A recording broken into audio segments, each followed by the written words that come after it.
Alô, amigos, boa tarde.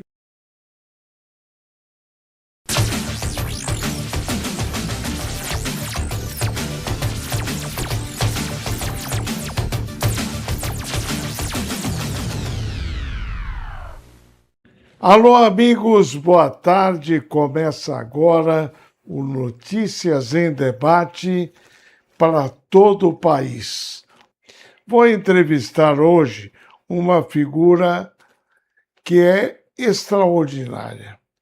Ele já foi secretário de Estado de Saúde, secretário de Saúde do município de Campinas.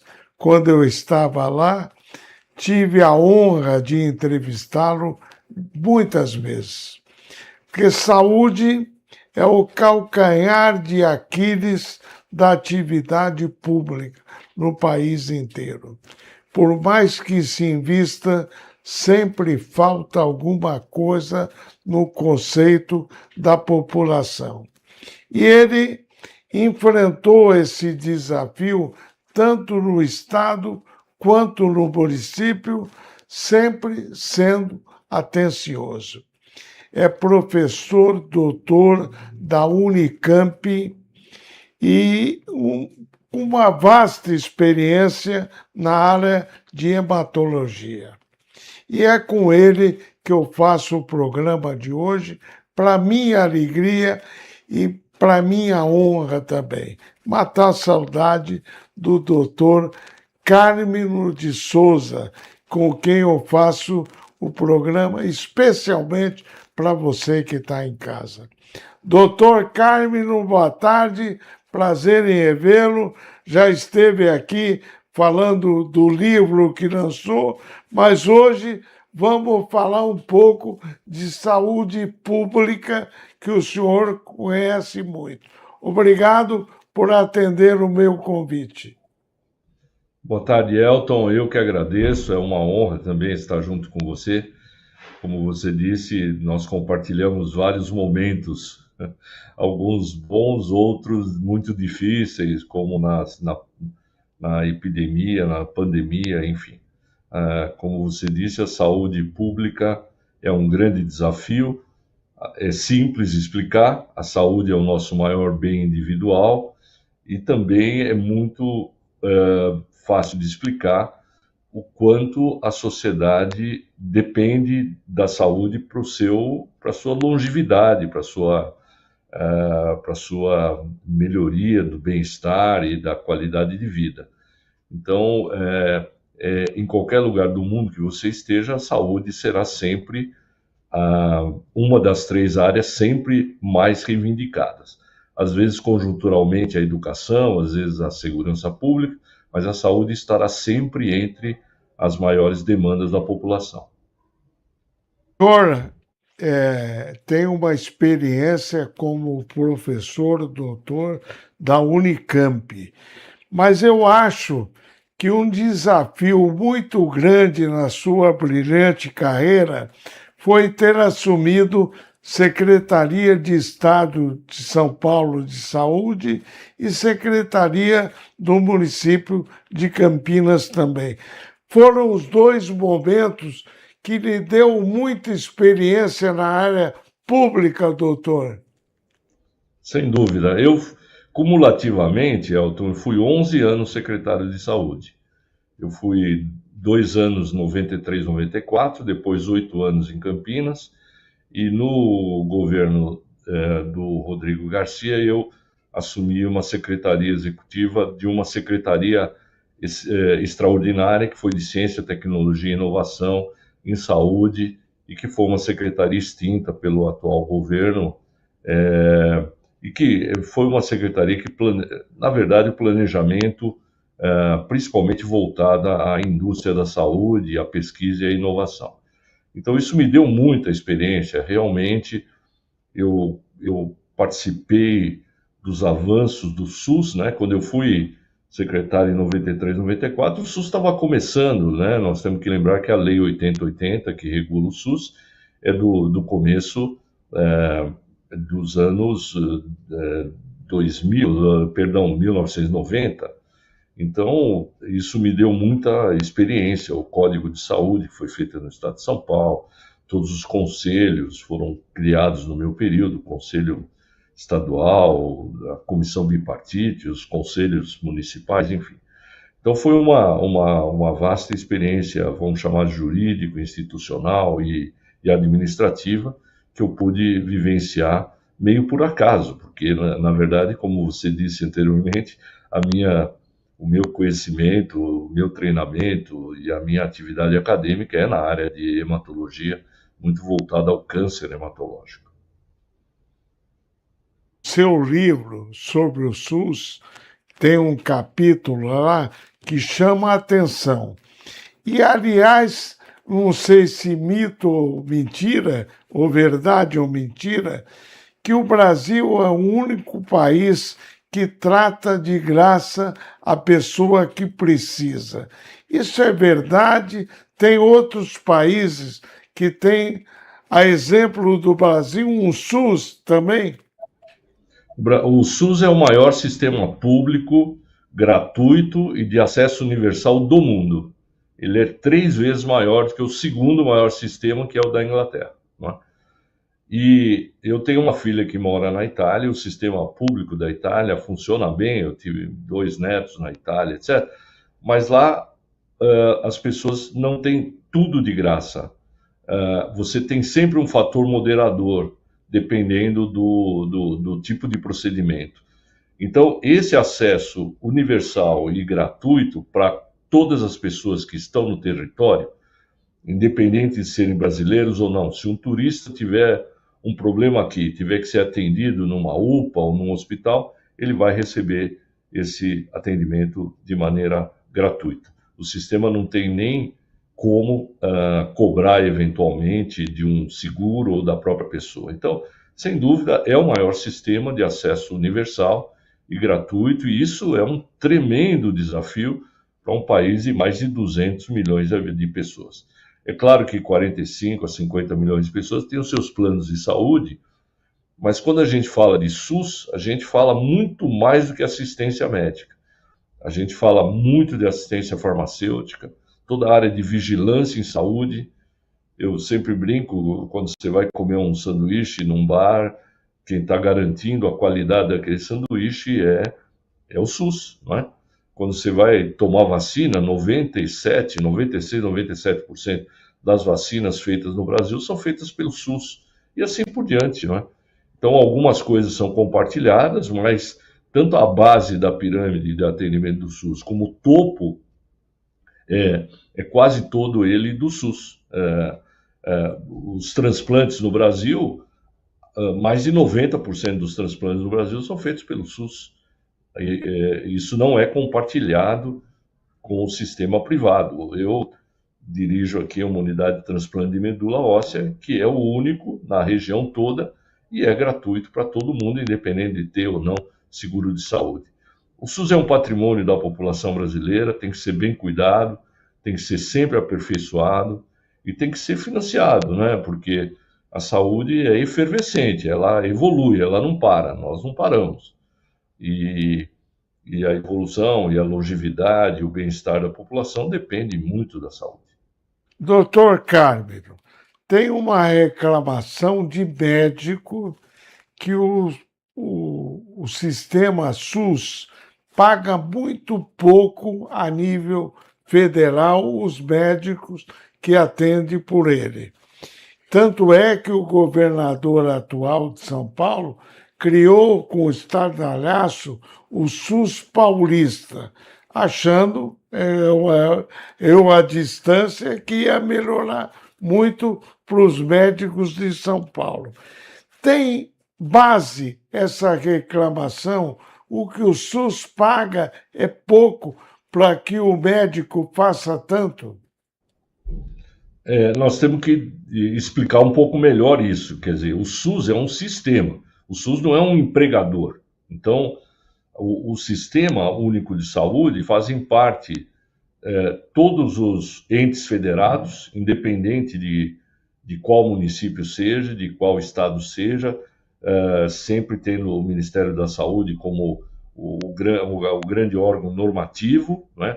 E, em parte, financiador, porque, infelizmente, o Ministério da Saúde reduziu a parcela de participação no financiamento do SUS, isso é uma verdade. Agora, a questão do pagamento dos médicos, a questão do pagamento dos funcionários, dos colaboradores, todos os profissionais de saúde, depende de quem está contratando. Então, aqui em Campinas, tem os planos de cargos e salários do município, e isso é pago pelo município, não existe um empregador chamado SUS. Né?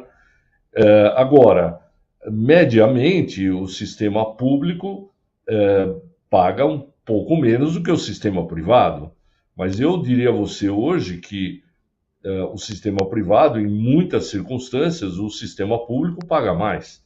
Então, isso daí, a gente precisa tomar um pouco de cuidado para não generalizar e dizer que o SUS paga pouco. O que o SUS paga pouco são as tabelas de procedimento, Elton, porque essas estão congeladas há quase 20 anos, né?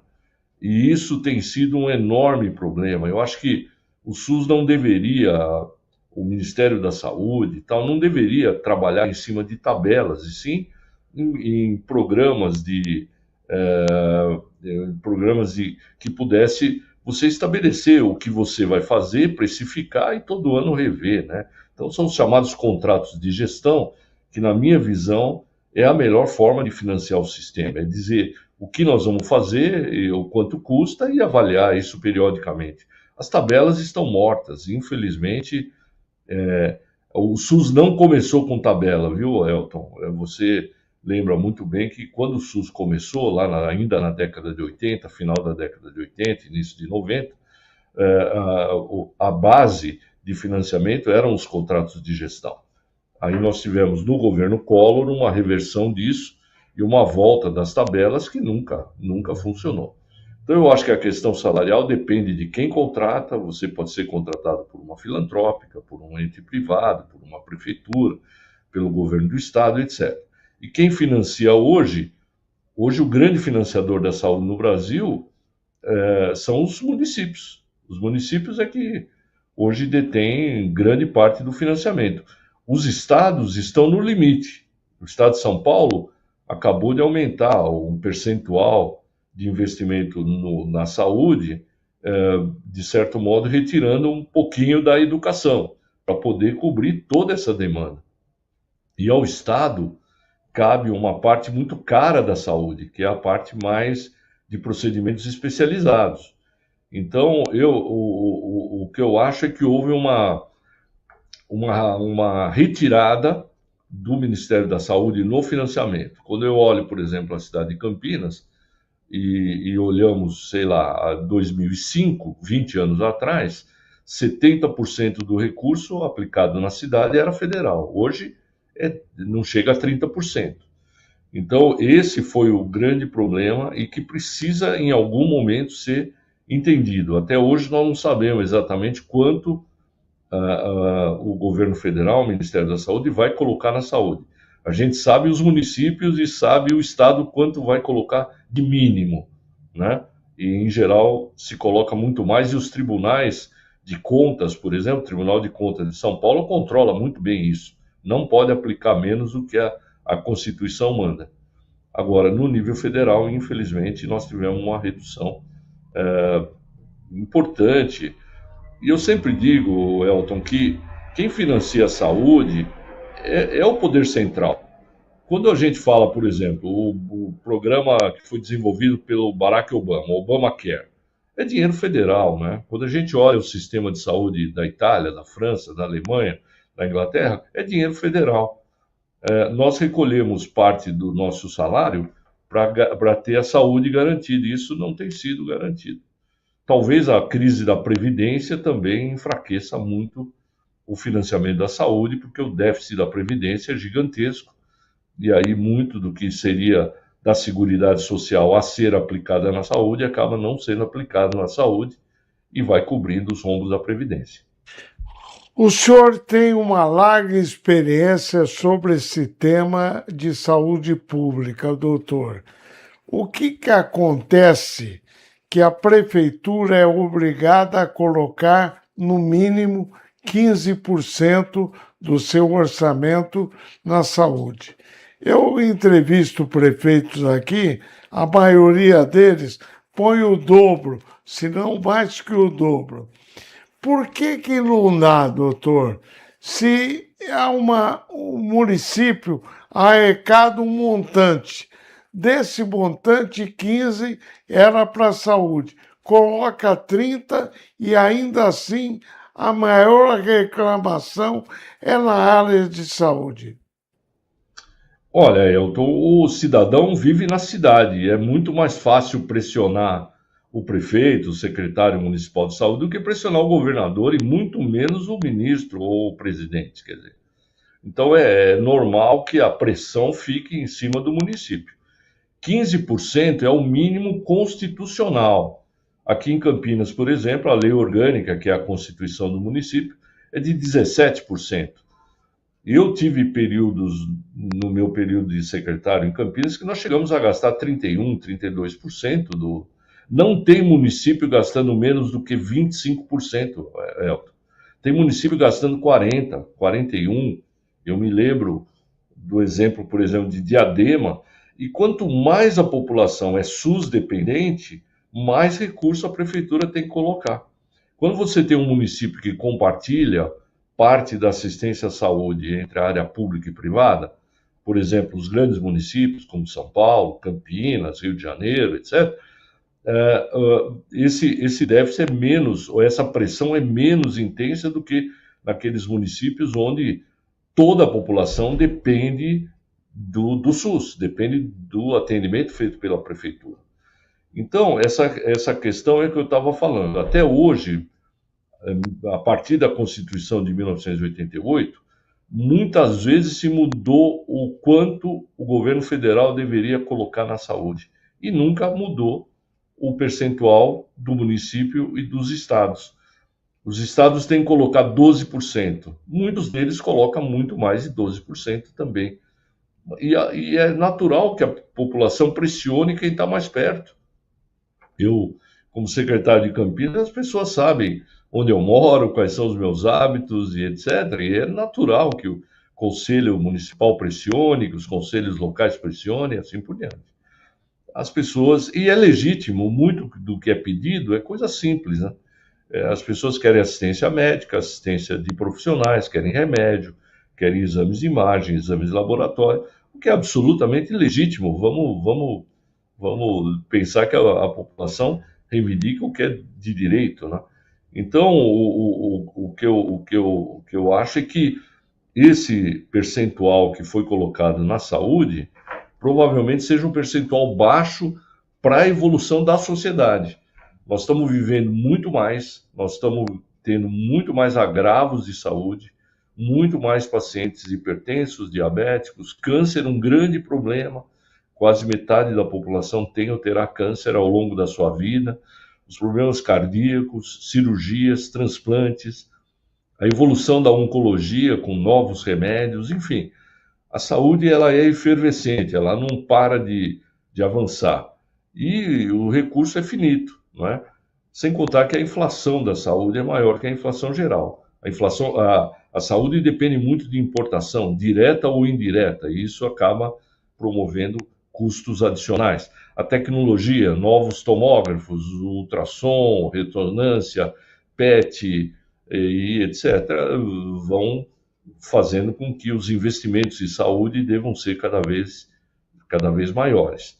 É um desafio a saúde no mundo inteiro, Elton. Não é nosso só desafio no mundo inteiro, mas nós aqui, infelizmente, nós distribuímos essa pressão principalmente para os municípios que não deveriam financiar a saúde.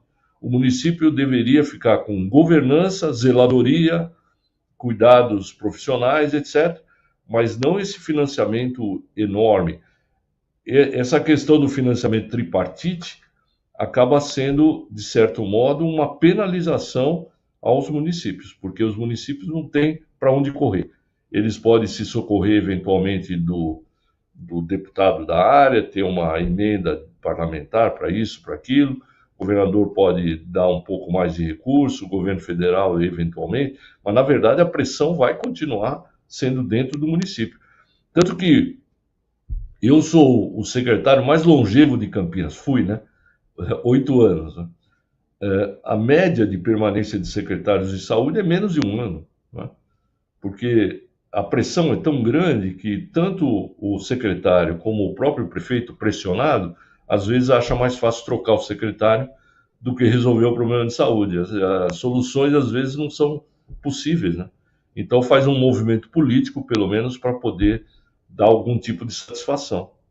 Imita o futebol. Quando não dá certo o resultado, o técnico é mandado embora e trocado. Vou pedir licença para dar um recadinho, mas é bem rápido.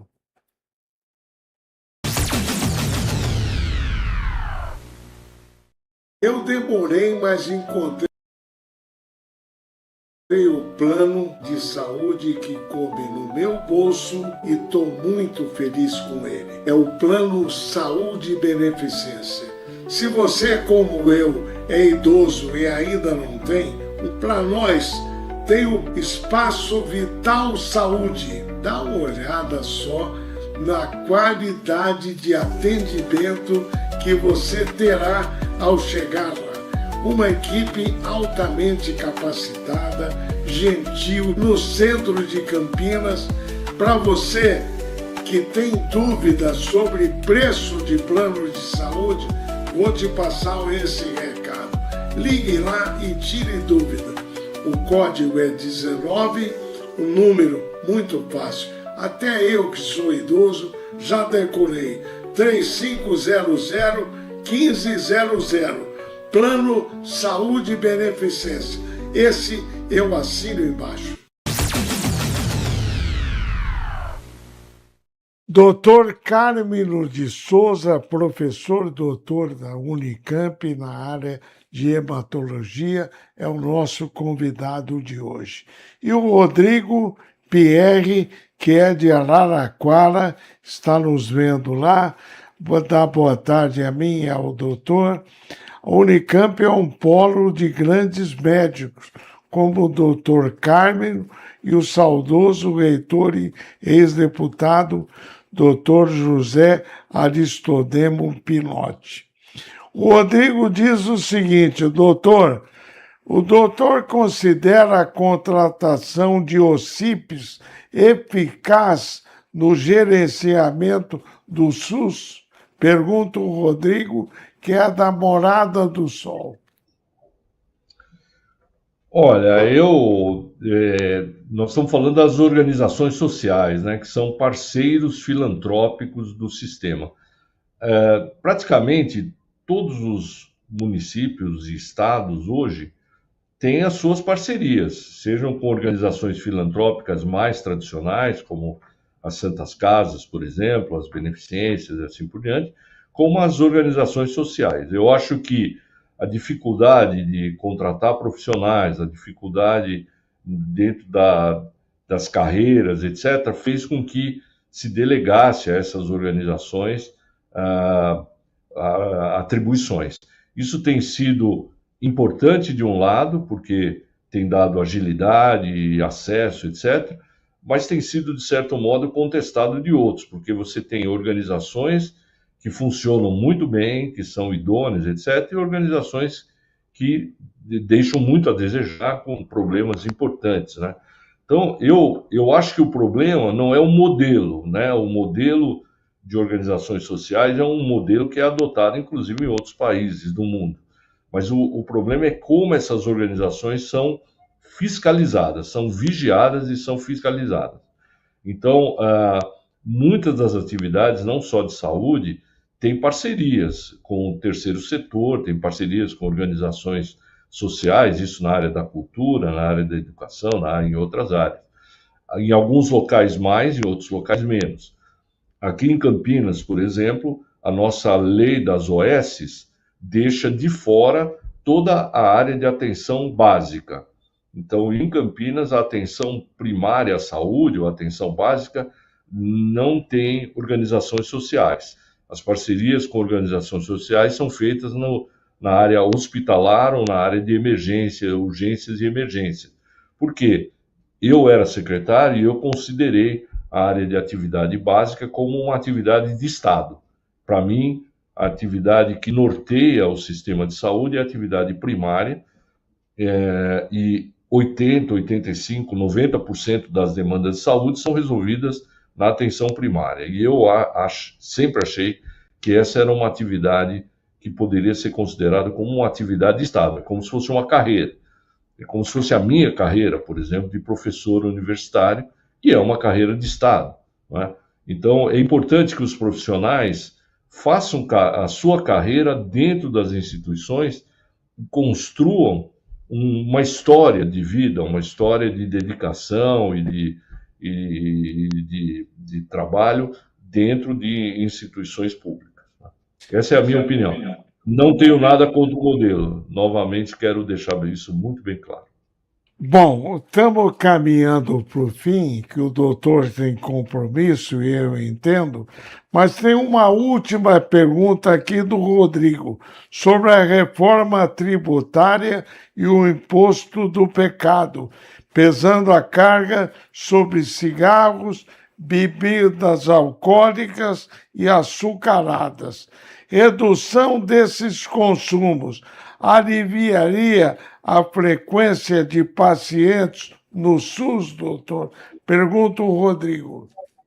Olha, eu acho, por exemplo, que a questão do tabagismo foi super bem enfrentada no Brasil. Nós tivemos uma redução dramática de fumantes no Brasil.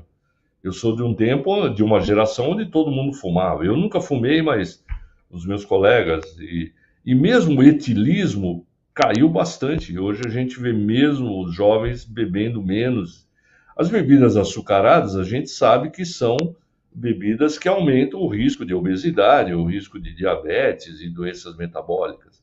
Então, tudo que a gente puder fazer para prevenção é melhor do que depois tratar os agravos, as complicações. Então, em relação à tributação desses produtos, no sentido de aumentar a oferta de recursos, é interessante, mas eu acho que o nosso trabalho é para diminuir o consumo, e não para aumentar o consumo, para aumentar a arrecadação. Quer dizer, o que tem que financiar a saúde é um outro tipo de financiamento, e não a promoção, digamos, da doença, para poder promover a saúde. A saúde, você começa a prevenir no pré-natal, o primeiro ano de vida é crítico, fundamental, depois a primeiríssima infância, muito importante. Hoje há um movimento que eu acho criminoso, que é a questão da antivacina, que é um lesa-pátria e lesa crianças, né? Quer dizer, é um negócio absurdo. Então, eu acho, Elton, que existem várias ações. Eu acho que a reforma tributária é importante para simplificar os processos, etc. Mas o financiamento da saúde precisa ser mais bem trabalhado, principalmente em nível federal.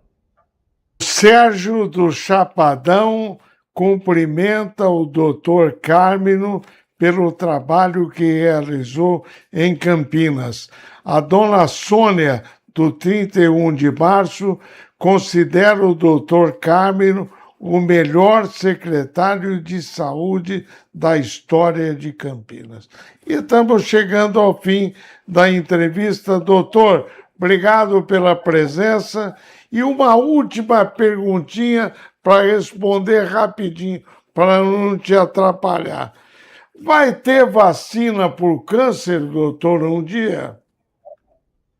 Não, o câncer é muito complexo. Eu pensei que você ia perguntar a vacina para dengue. Vai. Para dengue esse ano, uma das grandes conquistas. Agora, para câncer, depende do que nós estamos falando, que tipo de tumor. Nós temos. A área de câncer é uma área espetacular de evolução atualmente. Mas as doenças, os tumores imunopreveníveis ainda são muito poucos. Você tem o câncer de colo uterino, que nós podemos acabar com o câncer de colo uterino se vacinarmos as nossas meninas agora. Nós temos a possibilidade de diminuir dramaticamente o câncer de fígado com a vacina para hepatite B, principalmente. Então, alguns são imunopreveníveis, outros não. Infelizmente, a minha resposta é: não vai diminuir câncer. Nós temos que tratar de ter práticas saudáveis de vida, fazer diagnóstico bem precoce, o mais precoce possível, e fazer os melhores tratamentos dentro da equidade, dentro da essencialidade que a população vai precisar para tratar câncer. Mas, infelizmente, câncer não vai diminuir. Nós vamos ter que conviver até por conta da nossa longevidade. Felizmente, estamos vivendo mais e aí o risco é cada vez maior. Mas eu estou à disposição, Elton, para quando você quiser a gente conversar um pouco mais disso. Prevenção é a solução, pelo menos paliativa. Doutor Carmelo, grande abraço, sucesso aí na nossa Unicamp e boa sorte.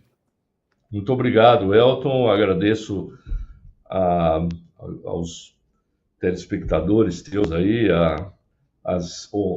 Para mim é muito gratificante saber que as pessoas lembram de mim com esse carinho todo, e eu estou à disposição de vocês e vou continuar até onde eu puder trabalhando pela saúde. Um abraço para vocês. Muito obrigado. Obrigado, doutor. Boa tarde para o senhor. Ótima tarde, se cuidem e viva a vida.